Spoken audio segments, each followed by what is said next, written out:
Justin Trudeau, what exactly do you know? You don't know how to answer questions. When asked during question period by members of the opposition, your replies are scripted at best or rewinds that have been heard countless times before. Almost always you blame the Harper government and make reference to the middle class, even when the question is completely unrelated. You don't know what the middle class is. That's a given. For a guy who spends a good deal of time in front of the camera talking up the Liberal platform on helping the middle class, you could sure fool the average middle class Joe or Jane just trying to make a buck amidst the ever-growing piles of taxes that you seem to think we middle class tax cheats need to be burdened with to top up your coffers. You don't know how to spend taxpayer dollars either. $1.5 million junkets to India, a new luxury jet because of a faulty wire in the cockpit, a huge entourage right after your election to accompany you to the Paris Climate Accord, and the latest, a fancy playground for your not-so-middle-class children to enjoy, at taxpayer expense, of course.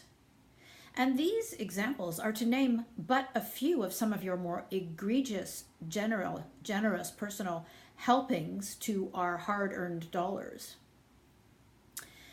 And you definitely don't know how to deal with a strong leader like Donald Trump.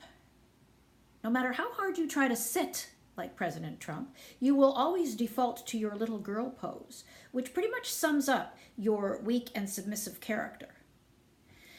Now, a word of advice here. Trump doesn't much notice what we do up here in the Great White North. So don't try to impress him with your tough guy game. It will only result in humiliation for you and potentially economic problems for the rest of us poor middle-class guys and gals whom you so vocally champion. Finally, you really don't know what the word feminist means. And I do so wish that you would stop proclaiming to the heavens that you are one. There are skeletons in your closet, Mr. Trudeau, and they are starting to tumble out. You were recently outed as having groped a young reporter some 18 years ago. What else have you done that we don't know about? Maybe you can claim that you don't know or don't remember, but 2019 is not far off now.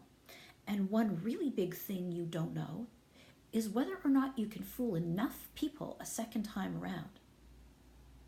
What will it take to ensure that you don't mess up in the 18 months or so that you have left in your mandate before the Canadian public decides what to do with you? Gerald Butts may have some ideas, maybe even Climate Barbie. But you? I don't think you know at all.